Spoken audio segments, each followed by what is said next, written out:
Oh, and let me welcome you all. So thanks for joining. I'm just going to, Laura, if you're able to let people in, I think. I can admit them while you're talking, yeah. Okay, that'd be great. All right, just while I pull up my intro. So everyone, I'm Alex. I think I know several of you, if not all of you, but my pleasure to have you here. I'm Alex, the co-founder, along with Amanda, who's on the call as well, of Boldly. So as you know, we do everything coaching, from one-on-one group and team coaching right up to coaching culture work, where we're working with organizations to establish coaching all the way through their learning and development initiatives. I'm based in Sydney, so thanks everyone for accommodating the Sydney time zone. But really, really pleased to introduce Laura McHale, who of course is the main speaker today. So thanks, Laura, in advance for your time. I've got an intro here, and it is illustrious, I should say. Laura, it's great to be able to work with professionals like you. And I know for the people here who I've either trained with, learned with, been in programs with, we know the importance of evidence-based coaching and the psychology that goes behind. So thank you for bringing the credibility here. I'll just introduce you. So Dr. Laura McHale, she's a consulting and leadership psychologist. She's an executive coach, and she's also a writer. So her most recent book was called Neuroscience for Organizational Communication, a guide for communicators and leaders. That was published just last year. So it's very freshly minted most recently minted with that book. Laura's lectured in Hong Kong University of Science and Technology, as well as Chinese University of Hong Kong. And she's authored several op-eds in addition to that, like a lot of thought leadership that she's brought to the table, both through Korn Ferry, through the South China Morning Post, The Psychologist, and various other publications as well. So prior to becoming a psychologist, Dr. McHale had a long career in corporate communications and executive speech writing. She's worked with some major international banks. She's American. She's also had a wealth of experience really in the Peace Corps, volunteering in sub-Saharan Africa, and she maintains an avid interest in human rights and international affairs and history. So she's now living in Hong Kong with her Kiwi husband. She is qualified as a doctorate in leadership psychology and also has a master's in international affairs from Columbia University, in addition to several other coaching qualifications. So I'll pause there. There is more to Laura's background, but I'll let her, introduce herself. And again, just a huge thank you, Laura, for this topic today. So yeah, let me pass to you. Thank you so much, Alex. It's great to be here talking about menopause, which is such an important topic and such an interesting opportunity for executive coaches. I came into this work because as I was studying leadership and working with so many female executives, I think I've read probably like 20 or 30 books on women's leadership and some really incredible books, but I can't remember ever, even once, seeing the word menopause used. And there's a great irony to this because many women achieve leadership positions in organizations when they're going through perimenopause and menopause. It's just the natural progression. And yet it's virtually not discussed at all in organizations. And I think that it's really time for that to change, and that we as coaches can play a really great role in that. I'm going to go ahead and share my screen. And now while I'm in screen sharing mode, Alex, I'll ask you to please keep an eye on the chats and everything for questions, because that's going to be harder for me to follow. Can everybody see that all right? We can. Presentation. Great, yeah. Great. So I really think that as we are getting more awareness about menopause in the workplace, there is a tremendous opportunity for coaches here to work in this space, especially as organizations realize they need to do more to support women during this life change.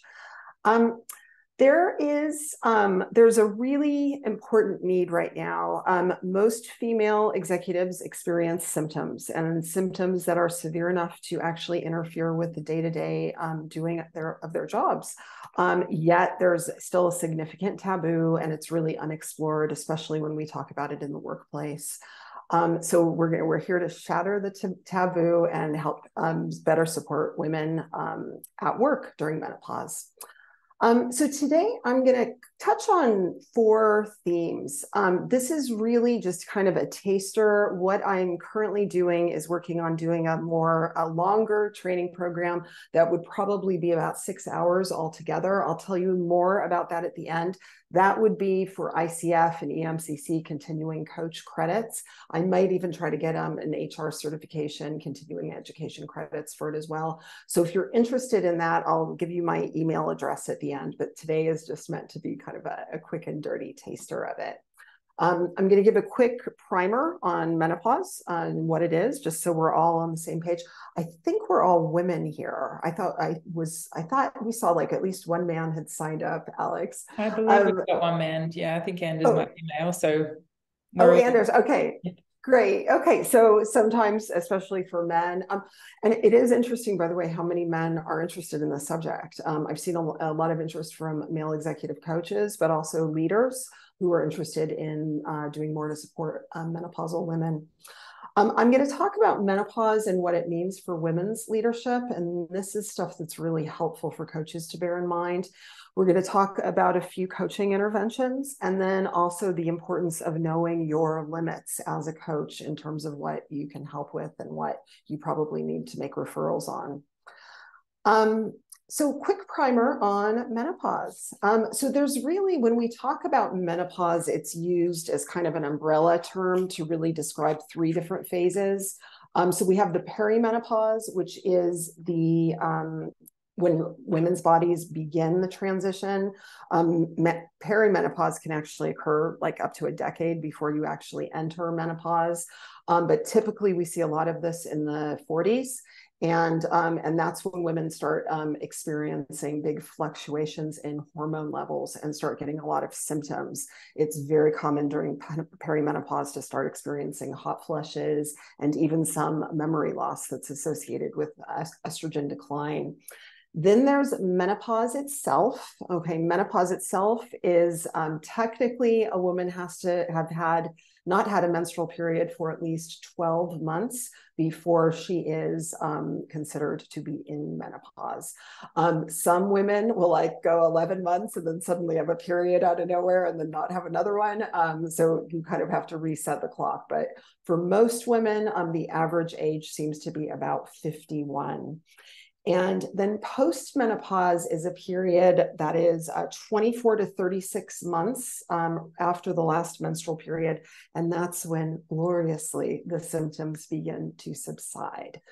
There are cases of women entering menopause quite early, so far earlier than 51. And sometimes illness and stress can bring that on.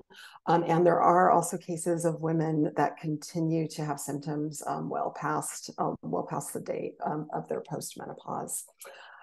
As I mentioned before, about half of women are reporting symptoms that are severe enough to interfere with their jobs.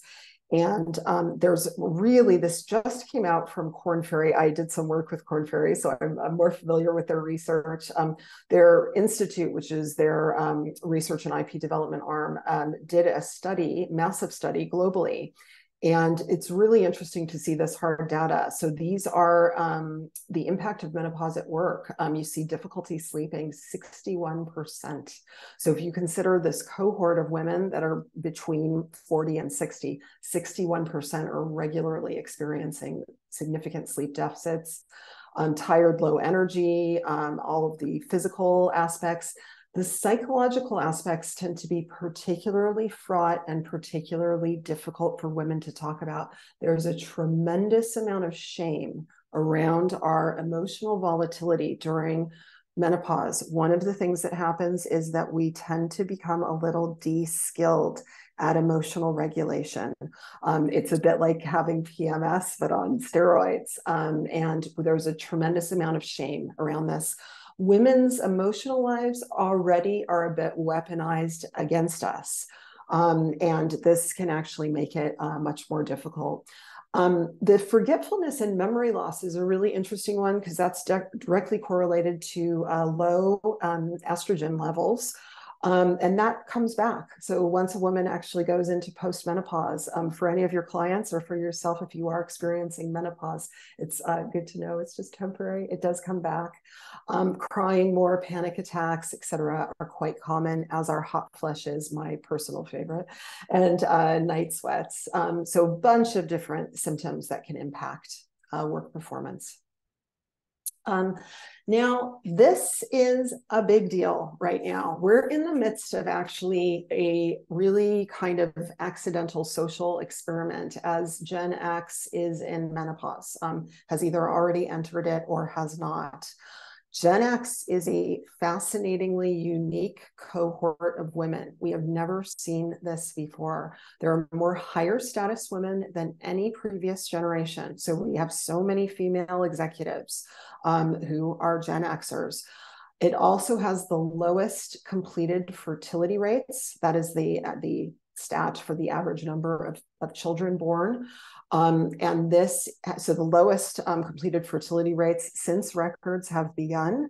And this is true across pretty much all mature developed economies. It's true in Asia, it's true in the West. So we're seeing low fertility and lower levels of domestic partnership, okay? These are important to bear in mind because as Gen X experiences menopause, they may be quite under-supported. But in terms of not having children and pondering old age, pondering retirement, not too long, but also just a lack of suitable support mechanisms, there may be deficits there in terms of some of the clients that you interact with. Now, the increased education is really, it's considered to be the biggest driver of the low fertility rate, the completed fertility rates. So pretty much you see that every time you educate women. Generally, you do see your completed fertility rates go down. So it's an interesting sign of development and advancement, and yet it has some consequences as well. But for many women, it's also a lifestyle. It's a lifestyle decision, or they postponed having children perhaps until a point that they didn't want to anymore, or it was maybe too late. But there's definitely a lot of this going on with Gen X. We're also going to be talking toward the end a little bit about loss and grieving that might be associated with some of these things.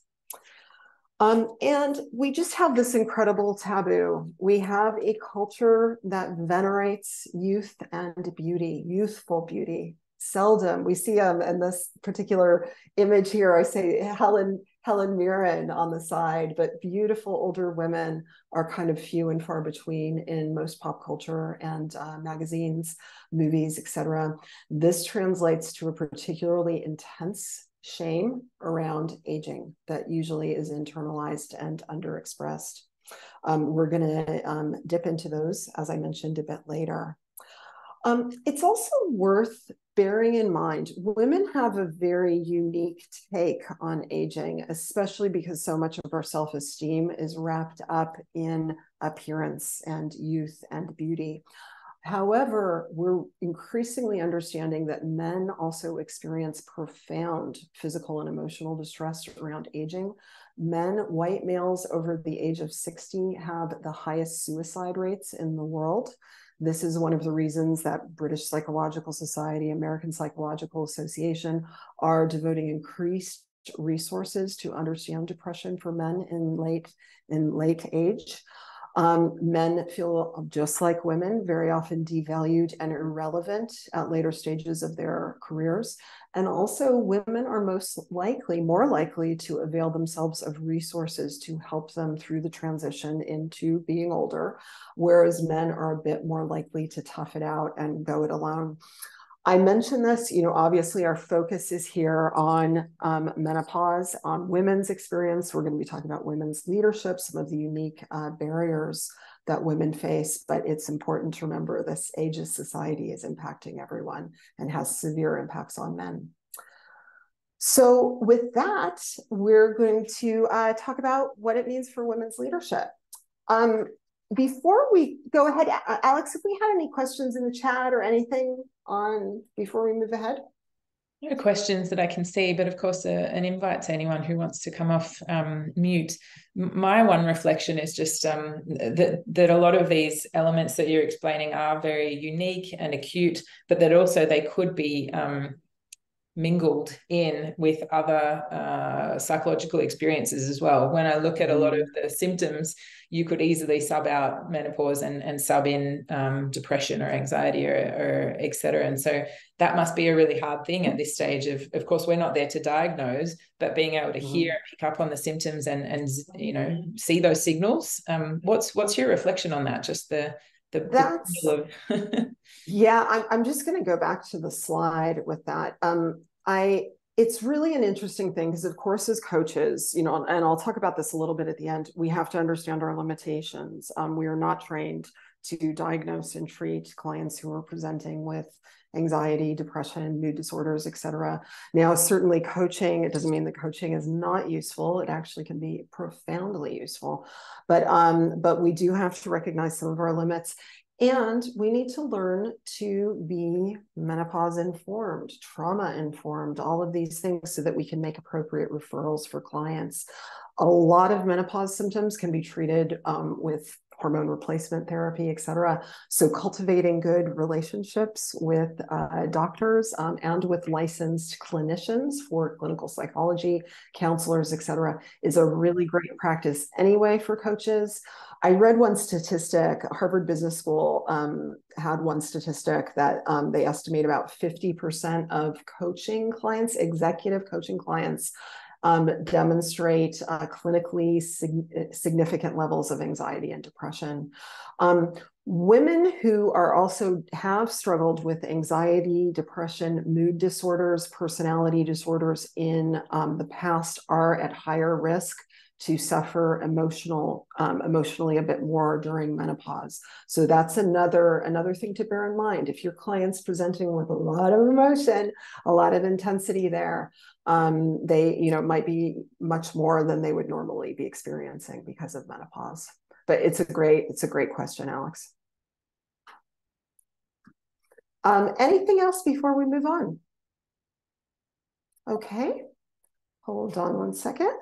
So when I talk about menopause and women's leadership, I like to frame this as, and kind of one of the key takeaways that I'd like for you guys from today is to think about women's leadership in terms of two primary paradigms. And what happens, we get into trouble when we don't know what paradigm that we're in. By the way, this isn't true just for women, for gender and leadership. It's actually true for pretty much any kind of DEI discussion. There's really two paradigms. One is called the no interesting differences paradigm, and that is all about equality and a level playing field. Okay, when we think about this in terms of women's leadership, women just want equality. They want equal access to roles. They want equal pay, level playing field. They don't necessarily want to be treated differently than men. They don't want special privileges associated with being female. They just want the same privileges and the same types of access. So some of the questions when we're in that no interesting differences paradigm, we're talking about, how we root out overt and covert sexism in our organizations. How do we address male privilege? How do we level the playing field? The other paradigm is this interesting differences of paradigm. And that's where we talk more about what makes women unique, what makes women differently. How is women's leadership different from men's? We've got a wide variety of social science, behavioral analysis. We know, for example, that women are more conscientious than men on average. We know that women are more risk averse than men on average. So we're curious about how women might be showing up differently at work and what are the unique challenges, both structural and attitudinal, that face women when they are considering taking up leadership positions or actually embodying leadership. So sometimes we get tripped up when we don't know what paradigm we're actually operating in. And this is why it's helpful to bear in mind while we are working with clients, if they are in a no interesting differences paradigm, they may not want to have a menopause conversation. Okay, they just want equality. They just want to be treated the same as everybody else. If they are not suffering from any menopause symptoms, and remember, about half of women in that age group are not, they may not welcome a conversation about it. They may not be particularly interested, but it's really when we're inhabiting that world of the interesting differences that the conversation becomes salient and much more meaningful. We also have significant cultural taboos, okay, and some of these can be organizational, and certainly some of them can be just, in terms of national culture, racial, cultural identity. I'll tell you, in my own experience, I do workshops primarily with women's networks and organizations. I'll work with a few banks here in Hong Kong. It's very interesting seeing the cultural differences in the room. There's usually a great deal of interest from Chinese women in Hong Kong and other expats, but it's interesting because they all comment that they've never really thought about it that way. They never even thought about exploring the topic at work, nor had they asked their own mothers what their mother's experience with menopause was. So there's opportunities for opening, but again, we have to tread carefully in terms of cultural sensitivity. Some of this may be, quote unquote, undiscussable. And then there's all the barriers that women face in leadership in general. Gender bias, misogyny are still just incredibly prevalent in society, despite all of the incredible gains we've made. Assertive, authoritative, dominant women are still heavily criticized. And many women will struggle around this idea of self-identity, of imagining themselves as leaders, imagining a leadership as an identity, as a person that they want to be at work. So these barriers are structural. They're also attitudinal. Do I subject myself to the kind of scrutiny of taking up a leadership role? Do I subject myself to that? Useful to bear in mind this whole idea of benevolent versus hostile sexism. This is an interesting one at work. So hostile sexism is more, kind of how we think of sexism. Somebody's, an ogre and makes crude remarks, and or openly discriminates against women, maybe even a climate of sexual harassment, etc. Benevolent sexism is a bit more subtle. Benevolent sexism is when women are rewarded and sometimes protected for assuming kind of more subservient roles, not rocking the boat, attending to other people's well-being and comfort. There's a benevolent sexism that reinforces and rewards that kind of behavior. These barriers are more pronounced for women of color, and of course, maybe more pronounced during the menopause years. There's also microaggressions, and I don't want to deviate too much into the specific types of microaggressions. Of course, there's gendered microaggressions, there are racial and cultural microaggressions. But these are comments that are still all too frequent in society, in the workplace. And they're usually quite unintentional. This is, as I've done my own work around my white privilege, I still kind of think back in horror of some of the things that I've said, some of the conversations that I've had that were loaded with microaggressions, and I did not know it at the time. So a lot of people with microaggressions aren't necessarily aware of the impact of their words, and but they are a form of everyday discrimination. Some of the most common microaggressions at work are these that I have here. Some of these terms are considered a bit offensive. I know mansplaining is not, I know a few men that take great offense at that term, but the behavior that it describes is very common. I get a great amount of mansplaining all the time. I get lectured to about leadership and what leadership is, despite the fact that I have a doctorate in leadership and I know a thing or two about it. And it's very funny because it takes on a gendered dimension. Man spreading, of course, taking up more physical space.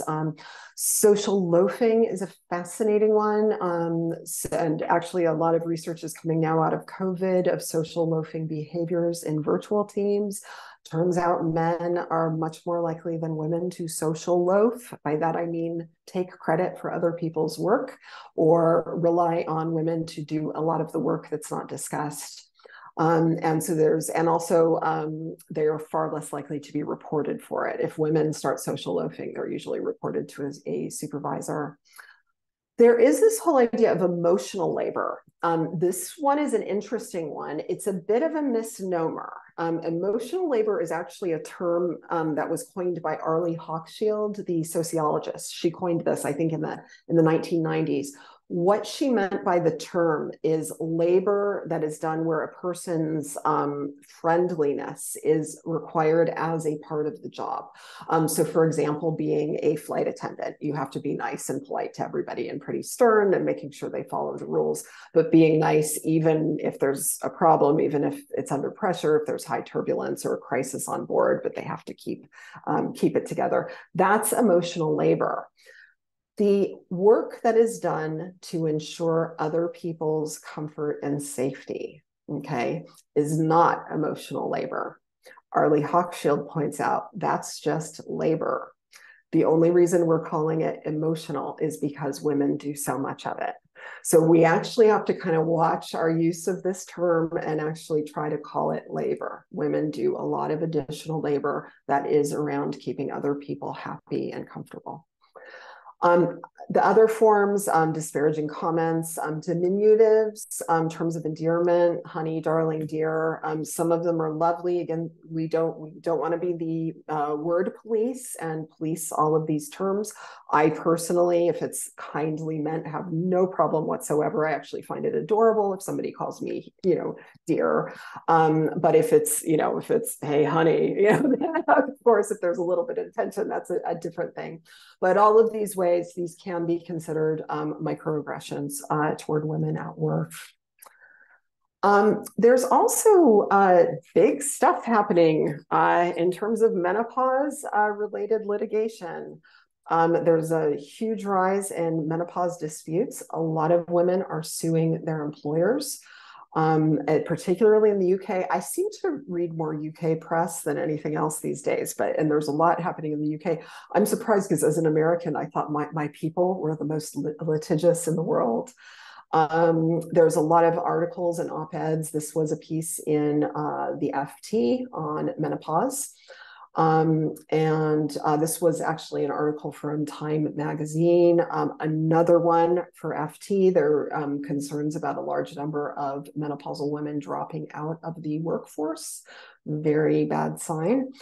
This one actually is just hot off the presses. This was a case in the UK, this Direct Line. I don't know the company, but a woman sued. She was dismissed from work and she sued them and she won. And what the court found is that menopause should be considered, her symptoms were disabling, that menopause should have been considered as a disability, and the company should have made accommodations to her in light of her having a disability.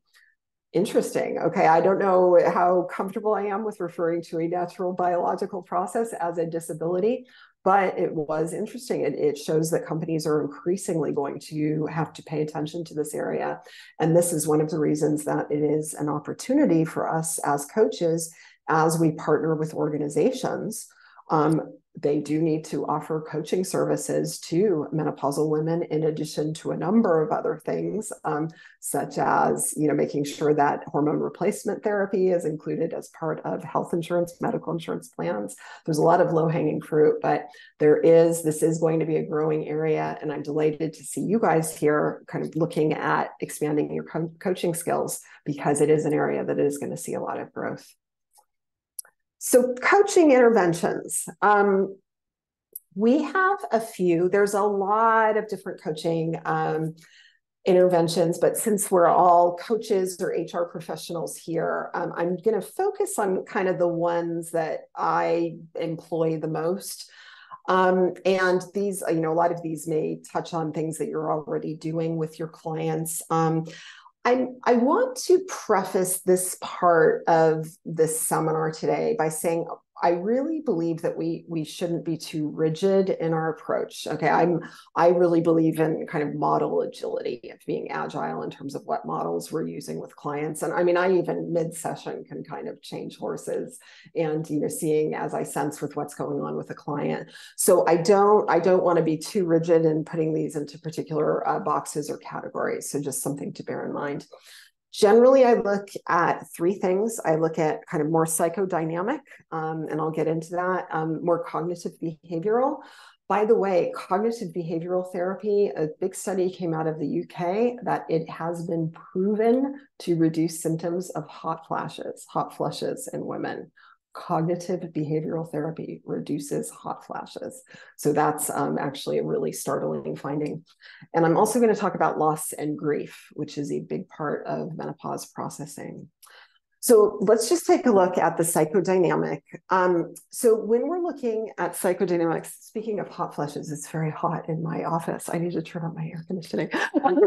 So, I love menopause. The psychodynamic, we really look at unconscious processes. So we're really looking at kind of blind spots that are manifested in the client's present behavior. We really want to make the unconscious processing and a lot of the intense effort that's being done in controlling that. We want to bring it into the client's awareness and understand the influence of the past and present behavior. I find this, some of you may recognize this little chart here. This is the Johari window, which has been around since the 1960s. But the parts that are known to ourselves and known to others. With a lot of this psychodynamic stuff, we work in the blind spot area. So things that may be known to others or that we're picking up on as a coach, but may not necessarily be known to the person, or it's known just kind of on an unconscious level. We also do a lot of work in the facade, okay? A lot of menopausal women have to invest a great deal of energy in their emotional regulation and covering up their physical symptoms at work. There is a lot of facade. There's not enough authenticity about what their experience is like and what they're going through. So we also work in that area as coaches. So that's a helpful window. We really have to validate the emotional experiences here, especially for your clients that are presenting with emotional regulation as one of their most challenging aspects. As I mentioned before, women's emotions are already weaponized. They are already used against women. There's a terrible form of gaslighting, okay, that women are thought that they're the ones that are crazy.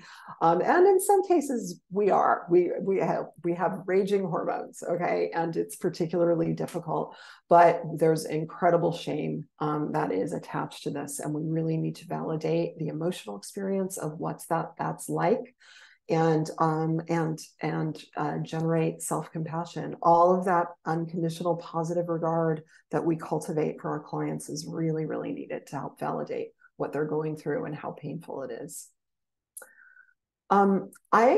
I include this quotation because I thought it was one of the most gorgeous things that I have ever read about aging. And it was from Merv, I don't know how to pronounce her name, Merv Emre, she's like at Oxford, she's like a professor of English or something. She's absolutely brilliant. I read her all the time in the New Yorker. But I'll just read this quote aloud. Disdain for the elderly is a distinctly modern form of brutality, difficult to imagine before the 19th century, where great gains in life expectancy turned aging into a moral and aesthetic project. Growing old, according to Simone de Beauvoir, transformed a woman into an other with the same anguish and irresolution that first becoming a woman did. Susan Sontag repeated this claim in her 1972 essay, The Double Standard of Aging, adding that women often internalized other people's revulsion as their own shame, a self-loathing made more unbearable for the high premium they had once placed on their youth and beauty. I thought that was an extraordinary quotation that really brought it home for me. So when we do this work for clients, with clients, partnering with clients. One of the things, we validate their experience, okay? We want them to express, we want them to honor how much work it is. It's like kind of having a second full-time job. But we also want to shift the focus a little bit. We tend to really have deficit-based conversations. We do this sometimes in coaching, okay, where somebody comes, it's a problem that they want to work on, but that's really a very limited frame, and we really want to make sense of the world in a much more generous, expansive way, and really draw out the human spirit. And also, there are wonderful benefits of the aging process. Some of these questions I adapted. I put a little note there. Yotam Schrochter is one of my absolute heroes. He is a coach in the United States. He's in Boston. He is working on a book right now, but he asks the most wonderful coaching questions. And these are some of my favorites. So I wanted to share them with you, but helping clients understand, okay, you're going through this experience. What's at risk right now? What resources can you bring? What skills, strengths, relevant experiences can you bring? Which people in your life believe in you? And what are small steps that you can take that have a big impact? There's also, I mentioned before, the cognitive behavioral therapy. If we do cognitive behavioral coaching, obviously knowing our limits as not being trained therapists, not being licensed clinicians, but we still do something pretty similar, and that is being able to understand unhelpful thinking patterns, also known as cognitive distortions, also known, for those of you more psychologically inclined, they're known as schemas. That tend to get very activated, especially when people are struggling with emotional regulation. So these unhelpful ways of thinking tend to become patterns. They can be quite entrenched, and there are better ways of coping. So let's take a look at some of the most common. So you guys probably, for those of you who've been coaching a long time, have probably worked with these quite a bit. All or nothing thinking, black or white thinking, mental filtering, filtering out the positives, overgeneralization, mind reading. Mind reading is one of my personal favorites. I don't know about you guys. Fortune telling is also a very good one of mine. I'm very good at fortune telling. Catastrophizing, minimization, personalization, assuming we've been personally targeted, and blaming, always blaming others. So these unhelpful thinking styles are so important to bring them into conscious awareness and help gently challenge them. Another big part is loss and grieving. Okay. We cannot have a conversation about menopause without talking about loss and grief. It's not just the loss of youth, okay, which is a loss. That is something that does have to be grieved. But at this stage in life, by the time a woman is in menopause, she may have parents that have already passed away or may be quite ill. She is starting to experience, and maybe has already experienced, friends who are dying. There may also be unresolved aspects of grief and loss around, for example, if she did not have children. If she did have children, there may be grieving around empty nest or the prospect of empty nest.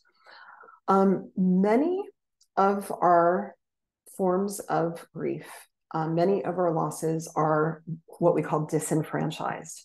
So they're not commonly understood as legitimate forms of grieving. These can be, things like grieving the loss of a pet, of a beloved pet. Society might dictate that actually, no, you're supposed to grieve people, but the loss of a pet, many of you have probably experienced, can be absolutely devastating. We need to legitimize all forms of grief, and we need to talk about loss with our clients. Very, very important. Also, I read this quotation from Jodie Day. She's a British psychotherapist, and I thought this was also really gorgeous because she helped me. I'd always understood grief as largely a private experience. When you're grieving, you just kind of process things alone and, in solitude and kind of deal with waves. But Jodie Day argues that grieving is actually a social process, and it and she talks about how grief phobic and grief illiterate we have become in modern societies. Some of this is due to just the lack of rites of passage that we have, the lack of ceremonies. You know, we no longer ritually purify soldiers when they return from the battlefield. We no longer, you know, even for people who are suffering from prolonged, complicated grief, in the old days, you used to wear black for a year and people would kind of know and leave you alone or tread delicately and gently with you. We don't do that anymore. We expect people to be over it quite quickly. But I love what she wrote here. Grief is the wise and patient human emotion that actually enables us to process loss and come to terms with it. Grief is a social emotion. It can only do its profound work of healing the human heart in dialogue with others who get it. We create that space when we're coaching well with our clients. So let's talk about my last session here, and then we'll go to Q&A. So knowing your limits as a coach, okay? Before you start, okay, if you hadn't have a conversation about menopause with your client, you need to tread carefully, okay? We need to know which paradigm we're in, okay? My experience with menopause is women are either very, very aware of it and talk about it quite readily. That's certainly who I am. I talk about things, but I've always been quite open. Some women are very unaware of it and actually sometimes quite shocked if you actually introduce a menopause conversation and they really didn't connect what some of their experiences are with menopause, and it can be quite illuminating. It can be actually a source of tremendous relief. But we need to know which paradigm we're in. Are we in the interesting differences paradigm, or are we in the equality paradigm? We need to have done our homework in advance because we need to be able to offer suggestions and resources to women. If they're having trouble with physical symptoms, if they're struggling with hot flushes, being able to make recommendations to a doctor that you have actually met, that you know prescribes HRT. A lot of gynecologists can be very timid with prescribing HRT, but being able to make a recommendation to a clinician, a doctor that knows what they're doing, has experience with menopause is great. Other resources, certainly psychotherapy, especially if your client is struggling particularly with the emotional regulation aspect. Inquiring with your client about dedicating coaching sessions to topics around menopause, challenging some of their thoughts, their assumptions about physical symptoms, emotional regulation, loss, and grieving. And absolutely essential, this is true for menopause, but also all coaching work. We need to do our own work in ourselves. If we're going to engage in conversations with clients around loss and grieving, we need to have explored our own losses and our own grief. Absolutely essential before we can do that work. So some gentle conversation openers. Sometimes if I'm easing into it, haven't had a menopause conversation, how has your leadership evolved during this time in your life? Okay, it's a little bit of an opener. How are any midlife changes impacting you? And a very gentle way when you sense that a person's wrestling with shame. I wonder if you're experiencing shame around this. Would you like to unpack that a little bit? And cultivating that professional network. There's a big area of like femtech now that they're calling it. There's a lot of apps and services that are available. I know most of the ones in the United States that sadly are not available here in Asia.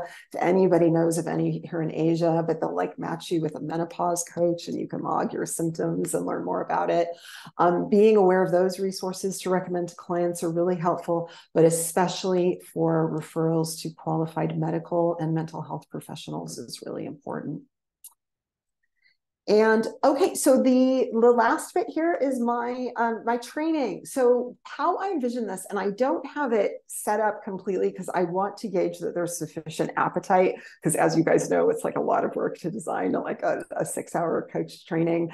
What we are, and I say we because I have a doctor and a lawyer that I am partnering with. What we are envisioning is basically 3 parts, 2 hours each. One with the medical perspectives on menopause, which will include a lot of the mental health issues. And that's with a wonderful doctor that I know here who's gone through menopause. She's post-menopausal now, but she can talk about medical interventions, HRT, different techniques, what works, what doesn't work, what the literature is showing. I will talk about the menopause in women's leadership, so it's focusing specifically on the coaching of female executives. And then my lawyer, a friend who is a colleague, she is going through menopause right now, so it's very top of mind. She's an expert on legal issues in the workplace, and she's going to talk about some of the legal perspectives on menopause in the workplace. Now, with that one is primarily with a risk management hat on of what companies need to be aware of, what's kind of litigation is in the pipeline, and ways that they can actually be more proactive in supporting menopausal women. Again, business opportunity there for coaches to partner with organizations. A lot of organizations don't even know that they need resources in this area. If you are interested in the training, please shoot us an email at info@conduitconsultants.com. And this just about, you guys already know who I am. Additional reading, my article in the South China Morning Post. That's actually a couple of years old now. I can't believe that much time has gone by. I was delighted that the South China Morning Post wanted to publish this topic. They published it. They accepted it instantly. It was like immediate gratification. Sometimes I pitch and pitch and pitch, but that one, it was like immediate. And this new Korn Ferry Institute, it is the most comprehensive research I've seen about menopause in the workplace. Great data. If you're looking for data, it's really, really good, and it's available free online via that link. So with that, I will stop my share, and I'm happy to take any questions. Thanks, Laura. I have had a few people reach out on the chat and say they're interested in the extended program. So that's great. I'll pop your email in the chat in case anyone wants to reach out directly as well. Right. So I'll hand it over to the group. What questions do you have for Laura?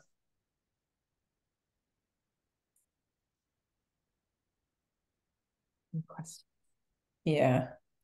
Well, I'll throw one in, and anyone else, please have a think if you want to come up next. So I had an interesting scenario recently, Laura. I saw one of my clients, a CHRO, a male, very respect him hugely, very progressive and very thoughtful person, posted on LinkedIn his company and his HR team, underneath him had several initiatives, and that it said it directly in the initial post. Someone then reshares and it's kind of embedded.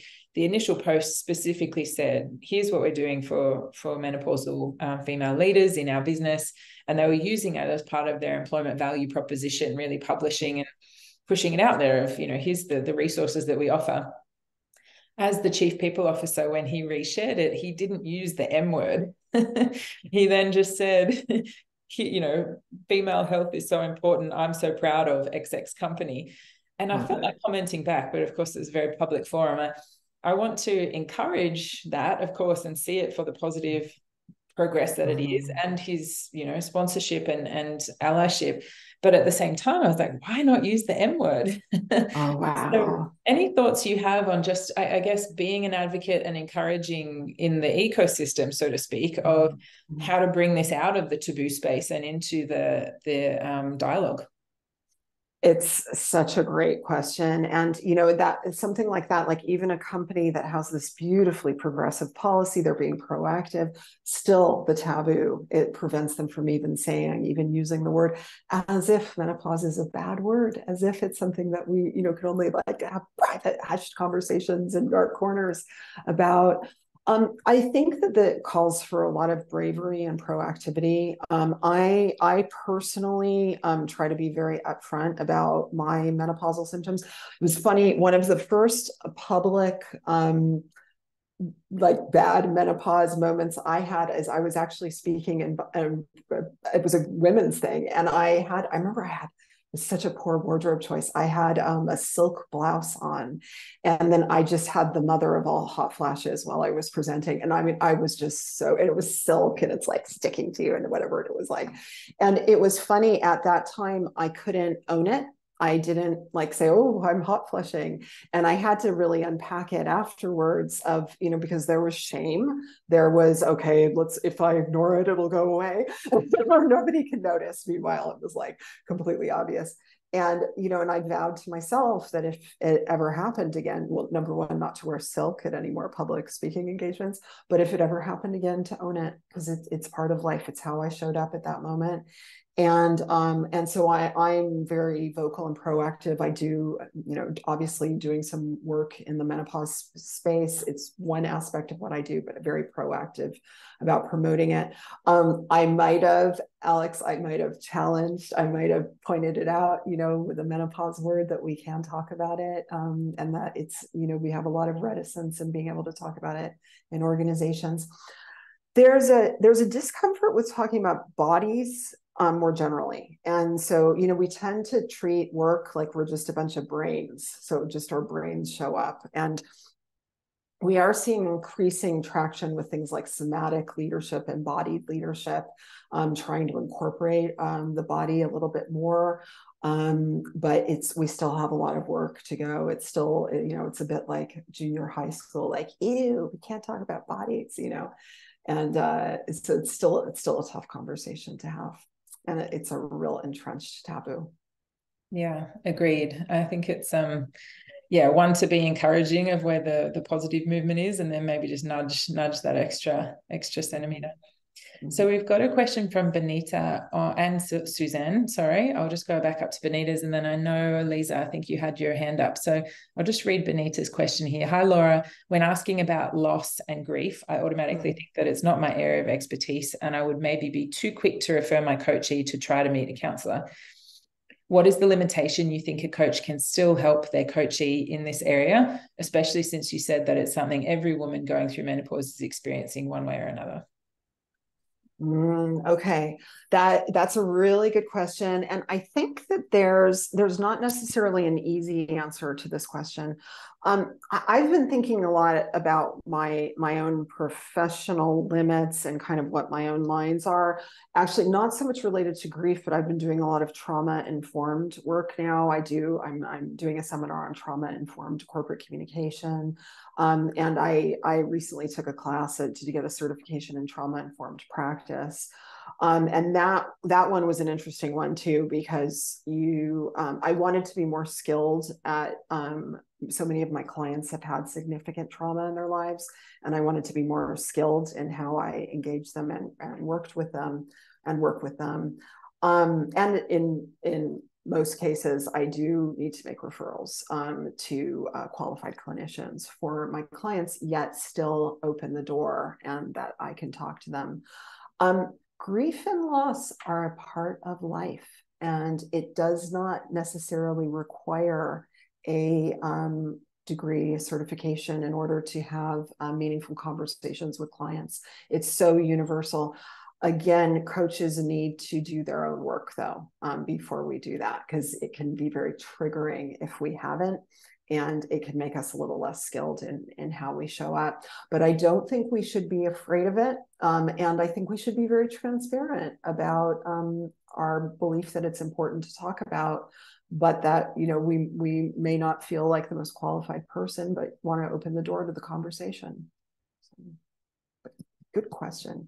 Yeah, I agree. I think we've probably all been in those situations where we think, am I in or out of my depth right now? But I think, Benita, you should never feel like it's too early to make a referral. If you have that instinct in yourself, either ask your supervisor. If you have a supervisor, I'd encourage that for everyone as well, just as a layer of practice to what Laura's mentioned. And that can be a good person to go and speak to and say, is this a referral scenario or not? Lisa, I know you had a question. I think you have your hand up there. Yeah, Thank you so much for this presentation, Laura. This is very, very interesting, both as someone, I'm a novice coach, but also I have been going through perimenopause for a while, so it, it resonates on several levels. I was thinking about what you were talking about, people being in either, and I forget the term you used, but either certain people don't want to show, some of the women don't want to highlight the differences with the men because that's actually disadvantageous for them.